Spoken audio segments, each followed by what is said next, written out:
قصة حقيقية وقصة dhacday dalka Masar 1920 waa laba gabdhood oo wada dhashay loo yaqaan Raya wa Sakina qaatil mutasalsal hadaba qisadan waxa ay noo fududeysay walaasheena Fatima Muna Raya wa Sakina waa labadii gabdhood ee u hergalay magaca loo yaqaan سفاحين ريا وسكين يدلين يسداوعين سيديبا لغو اوغادي محيسو كشفمين لصعو ايضو فافاسا ان قدقلن ريا وسكين وحا ايدقين حافظة كامدة حافظها الاسكندرية waxayna ka dageen xay al-labban ama xay labban xaafadaas ayaa waxay ahayd xaafadaha ugu faqiirsan ee al-iskandariya markaas ku taal ee dalka Masar waxay soo dageen Raya wa Sakina xaafadaasi aabahoodana waxa la dhihi jiray Ali Hamam waa Raya Ali Hamam iyo Sakina Ali Hamam Raya wa Sakina iyo laba nin markaas qabay iyo laba kale caawiye oo ah waxa u hergashay ama u suurta gashay in ay dilaan 17 gabdhood ayna ku dilaan xaafadooda isla gurigooda isla qolkooda waliba intaasi waxa dheer qof waliba ay dilaan ama qof kastaba ay dilaan banaanka umaysa saari jirin waxay ku aasi jireen isla guriga ay markaa ku nool yihiin ay ku aasi jireen waxa mucjiso ahaan jirtay gurigaas qof kasta oo dumar markaasi soo galo lama arki jirin isagoo banaanka u soo baxa waa la galaamooyay lagama soo baxo gurigaas Raya wa Sakina cid kasta ma aysan dili jirin oo dumar kasta ma aysan dili jirin qofka markaasi ay dilayaan waa qof markaas ayaga u xushan ay ku heleen waxa ay markaasi u baahnaayeen ama markaasi rajadoodu ay ahayd waxay eegi jireen dumarka in ay xiran yihiin dahab aad u farabadan dahab ayna ku dili jireen qofka ay ku arkaan in uu xiran yahay dahab markaasi ayaga qiimo xagooda kale aadna u badan qofkaasi si gaar ay isha ugu hen jireen Raya wa Sakina suwax waliba waxay u soo kalihi jireen ama ay u soo shaqo tagi jireen suuqa ayagoo markaasi suuqa danta ay ka leeyihiin ama shaqadoodu ay tahay in ay soo eegaan maanta bal qofka ay dili lahaayeen dahabkana ay ka furan lahaayeen kuna aasi lahaayeen isla gurigooda dumarkaasi ay dilayaan way la sheekaysan jireen waxayna u soo bandhigi jireen in ay hayaan alaab raqiis ah oo markaasi si ay ugu iibsadaan ay ka dhaadhiciyaan waliba kalsooni ay gelin jireen waxay ku oran jireen ama ay dhihi jireen ina keena alaabtan aan idin soo siiyo soo arka haddaad aragtaanna waad ku qanacisaan sidaas ay dumarka ku soo kaxayn jireen kuna keeni jireen gurigooda ama aqalkooda sidaas ay ku qaaraji jireen ama naftoodu ay ku goon jireen marka ay guriga keenaan dahabka ay ku arkaan way dili jireen dahabkiina way ka furan jireen marka ay qof dilayaan ama gabri ay dilayaan waxay sameyn jireen qof walbo waalka dadku way kala qaybin jireen qof afka ayuu qaban jiray laba lugaha ay qaban jireen kuwa kalena hawshooda kale iyo wixii loo diray ay markaasi ku fulin jireen hal kaliya dilka ma uusan geysan jirin iyo 2 iyo 3 wax la mid ah waa Raya wa Sakina iyo labada nin markaasi qaba iyo waliba laba kale oo markaasi caawiye ah gabadhii ugu horeysay ee markaasi la waayay waa gabar 25 jir ah hooyadeedana 40 jir ah waxay hooyadeeda timi saldhigga booliiska markaasi waxay ku tiri gabadheedii waan la ahay dahab fara badanna waa ay xirneed meelna kuma sheego hala ii baadi goobo gabadheeda meesha ay joogto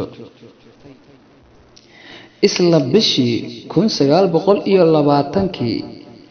maxamuud marsi ayaa wuxuu yimi saldhigga booliiska ee ciidanka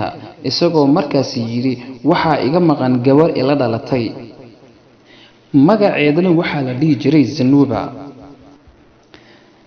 saldhigyada ayaa waxaa ku soo batay kiisas ku saabsan gabdho fara badan in laga waayay al-Iskandariya ugu dambeyn 12 dumar ayaa la waayay ciidamadana waxay kala qaadi waayeen dumarkani in la dilay in iskooda ay meelo kale u aadeen maadaama dalka markaasi uu faqri ka jiray uuna gumaysan jiray Ingiriiska waayo dalka markaasi wuxuu ku jiray dhibaato aad u fara badan waxaa ka dhici jiray mudaaharaado aad u fara badan oo dadka ay ku diidayaan markaasi gumaystaha dalka gacanta ku haya arinta ugu naxdinta badneed ee Sakina Waraya oo looga shakiyayba waxay ahayd waxa gurigooda yimi maalin maalmaha kamid ah nin tubista ah oo markaasi dhulka qodayay ayaa dhulka wuxuu ku arkay lafa bilaadan ninkii ayaa waxa u cararay saldhigga booliiska isagoo markaasi booliiskii uu keenay guriga Raya markaasi ay ku nool yihiin iyo Sakina booliiskii ayaa arintii gacanta ku dhigay booliiskii markuu arkay lafaha waxay ogaadeen lafahan inay yihiin lafa markaasi dumar ah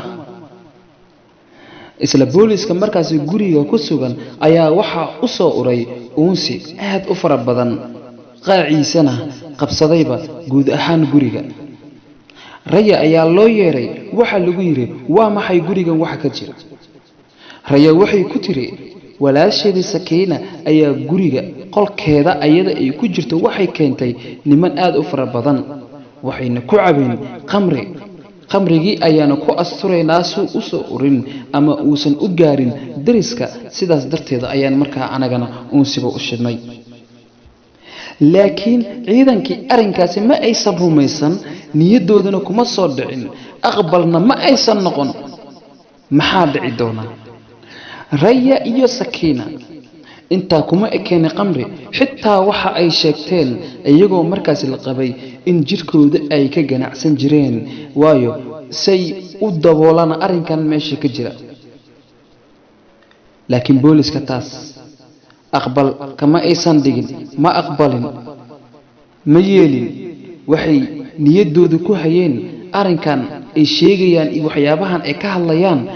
in aysan ku ekeen ay waxyaabo kale guriga markaasi uu ka jiro booliiskii ayaa arinkaasi ka biyadiiday waxayna galeen qolka markaasi ay Raya iyo ku nool yihiin walaasheeda Sakina waxaana laga dhaxelay mid kale oo hor leh oo waliba aanan la aasin booliiskii waxa ay markaasi gacanta ku dhigeen waa qolkii laga helay meedka waa gabadha la yiraahdo Raya ayaa gacanta lagu dhigay oo markaasi loo kaxiyay saldhigga booliiska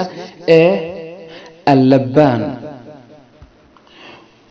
waxaana lagu sii dhaqaaqay gurigaasi guud ahaan in dib loo wada baaro waxaa la wada qoday dhulalkii iyo darbiyadii markaasi dhanka kale qadiimka ka ahaa oo dadka lagu aasi jiray dhammaan waxa laga wada helay inta gabdhood ee laga waayay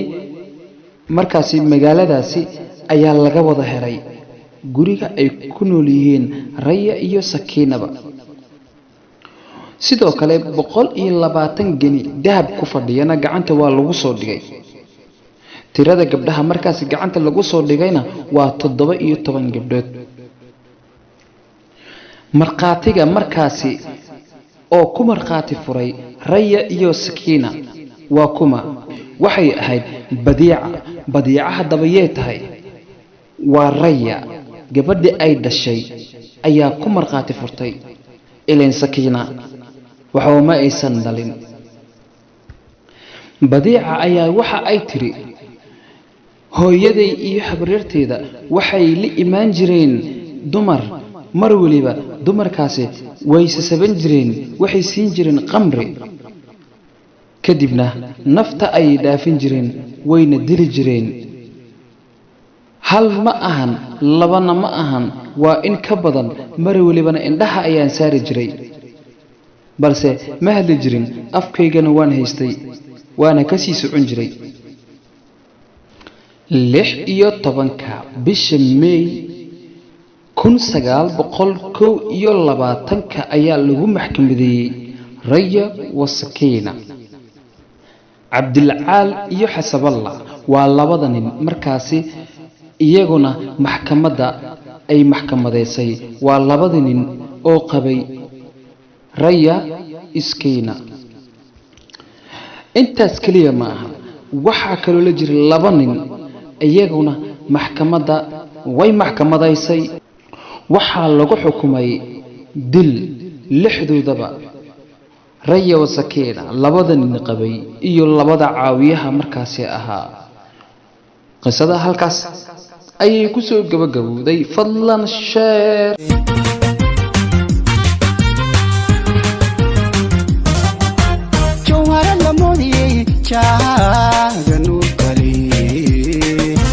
markian jeda shabag jiba ayat